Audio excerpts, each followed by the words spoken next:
क्या आप जानते हैं गीता का सबसे प्रसिद्ध श्लोक कर्मण्येवाधिकारस्ते?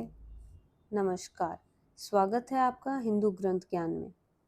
आज हम जानेंगे अध्याय 2 के श्लोक 44 से 48 में भगवान श्री कृष्ण कर्म योग का सबसे बड़ा रहस्य खोलते हैं। कर्म करते रहो, लेकिन फल की चिंता मत करो। आइए जानते हैं इन श्लोकों का अर्थ। समाधि का अर्थ है स्थिर मन। वैदिक शब्दकोश निरुक्ति में कहा गया है कि जब मन आत्मा के वास्तविक स्वरूप को समझने में स्थिर हो जाए तो उसे ही समाधि कहते हैं। लेकिन जो लोग इंद्रिय भोग में डूबे रहते हैं या क्षणिक सुखों के मोह में फंसे रहते हैं, उनके लिए समाधि कभी संभव नहीं है। माया के प्रभाव में पड़कर ऐसे लोग बार बार पतन की ओर जाते हैं। सारे भौतिक कर्म प्रकृति के 3 गुणों सत्व, रज और तम से संचालित होते हैं। इनका परिणाम हमेशा कर्म फल होता है, जो जीव को बार बार जन्म मृत्यु के बंधन में बांध देता है। वेदों में मुख्य रूप से सकाम कर्मों का वर्णन है। इसका उद्देश्य यही है कि सामान्य लोग धीरे धीरे इंद्रिय भोग से ऊपर उठकर आध्यात्मिक जीवन की ओर बढ़ें। भगवान कृष्ण ने अर्जुन को यह शिक्षा दी कि उसे वेदांत दर्शन के स्तर तक उठना चाहिए। वेदांत की शुरुआत होती है ब्रह्म जिज्ञासा से, यानी परम सत्य के बारे में प्रश्न पूछने से। इस भौतिक जगत में हर प्राणी जीवन यापन के लिए संघर्ष करता है। भगवान ने इसीलिए सृष्टि के साथ साथ वैदिक ज्ञान दिया, ताकि मनुष्य जीना भी सीखे और बंधन से मुक्त होना भी। जब इंसान कर्म कांड से ऊपर उठता है तो उसे उपनिषदों के माध्यम से भगवत साक्षात्कार का अवसर मिलता है। जैसे भगवत गीता महाभारत का अंग है, वैसे ही उपनिषद भी वेदों के अंग है। यहीं से असली आध्यात्मिक जीवन की शुरुआत होती है। जब तक शरीर है तब तक सुख दुख और प्रकृति के गुणों की प्रतिक्रियाएं बनी रहेंगी। मनुष्य को चाहिए कि वह इन द्वंद्वों जैसे गर्मी सर्दी हानि लाभ को सहना सीखे और उनसे ऊपर उठे। जब मनुष्य पूरी तरह कृष्ण की इच्छा पर आश्रित हो जाता है, तभी यह दिव्य अवस्था प्राप्त होती है। वेदों में जो अनुष्ठान और यज्ञ बताए गए हैं, उनका असली उद्देश्य है मनुष्य को धीरे धीरे आत्म साक्षात्कार की ओर ले जाना। भगवत गीता के 15वें अध्याय में भगवान कृष्ण स्पष्ट कहते हैं, वेदों का अंतिम लक्ष्य मुझे जानना है, यानी आत्म साक्षात्कार का मतलब है कृष्ण को पहचानना और उनके साथ अपने शाश्वत संबंध को समझना। गीता में ही कहा गया है कि हम जब जीवात्माएं भगवान के अंश हैं, इसलिए जब जीव कृष्ण भावनामृत को जागृत करता है, तभी वह वैदिक ज्ञान की पूर्णता को प्राप्त करता है। श्रीमद् भागवत में भी इसकी पुष्टि है। हे प्रभु, जो कोई आपका नाम लेता है, चाहे वह किसी भी छोटे या बड़े परिवार में जन्मा हो, वह आत्म साक्षात्कार के सर्वोच्च पद पर होता है। वह मानो सभी तपस्याएं कर चुका होता है, तीर्थों में स्नान कर चुका होता है और वेदों का अध्ययन भी कर चुका होता है। ऐसा व्यक्ति सचमुच आर्य कहलाने योग्य है। इसलिए मनुष्य को इतना समझदार होना चाहिए कि वह केवल यज्ञ और अनुष्ठानों में ही न उलझा रहे। स्वर्ग जाकर भोग करने की कामना वैदिक लक्ष्य नहीं है। कलयुग में तो यह और भी कठिन है। न तो का गहरा अध्ययन कर सकता है और न ही सारे नियमों का पालन, सबकी कमी है। इसलिए इस युग में वैदिक संस्कृति का परम लक्ष्य भगवान नाम संकीर्तन से पूर्ण होता है। भगवान चैतन्य ने इसे विशेष रूप से बताया।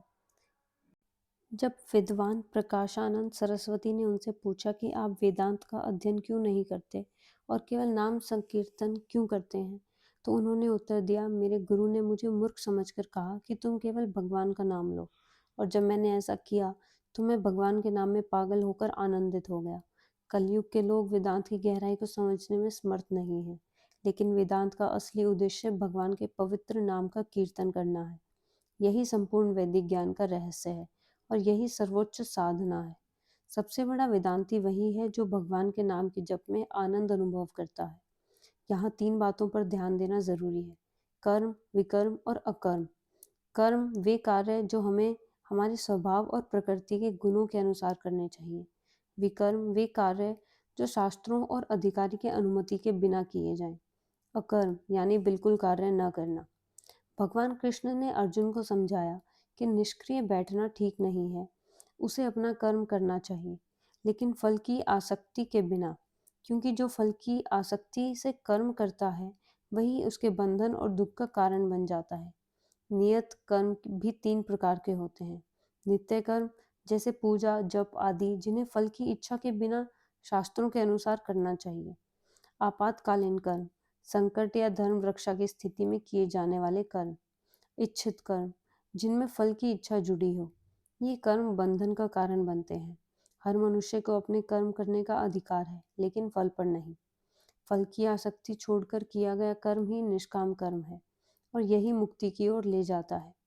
इसलिए भगवान ने अर्जुन को आदेश दिया कि वह युद्ध करे, लेकिन युद्ध केवल अपने कर्तव्य के रूप में, फल की आसक्ति छोड़कर। अगर अर्जुन युद्ध से भागता तो यह भी एक प्रकार की आसक्ति होती, नकारात्मक आसक्ति। और आसक्ति चाहे स्वीकार की हो या त्याग की, हमेशा बंधन का कारण बनती है। अकर्म यानी कर्तव्य से पलायन पाप है। इसलिए अर्जुन के लिए युद्ध करना ही उसका सच्चा धर्म और मुक्ति का एकमात्र मार्ग था। कृष्ण अर्जुन से कहते हैं, तुम योग में स्थित होकर कर्म करो। अब योग है क्या? योग का अर्थ है चंचल इंद्रियों को वश में रखकर मन को परम सत्य पर स्थिर करना। और यह परम सत्य कौन है? भगवान स्वयं। क्योंकि भगवान कृष्ण ही अर्जुन को युद्ध करने का आदेश दे रहे हैं, इसलिए अर्जुन को युद्ध के फल से कोई मतलब नहीं होना चाहिए। जीत या हार कृष्ण के लिए मायने रखती है, अर्जुन के लिए नहीं। अर्जुन का काम सिर्फ यह है कि वह कृष्ण के निर्देश का पालन करे।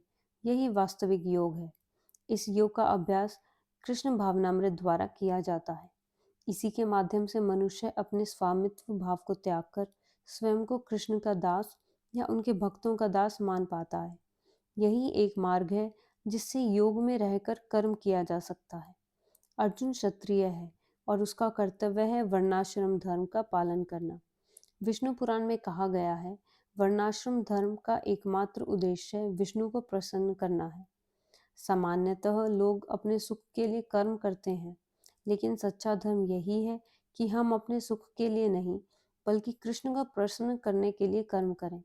इसलिए कृष्ण ने अर्जुन को अप्रत्यक्ष रूप से यही आदेश दिया, तुम्हें वैसा ही कर्म करना है जैसा मैंने बताया है। ये था गीता अध्याय 2 श्लोक 44 से 48 का दिव्य संदेश। अगर आपको यह वीडियो अच्छा लगा तो इसे लाइक और शेयर करें और आध्यात्मिक ज्ञान से जुड़े रहने के लिए सब्सक्राइब करें। अगले भाग में हम श्लोक 49 से 54 का अर्थ जानेंगे। पूरा अध्याय प्लेलिस्ट में ज़रूर देखें। जय श्री कृष्ण।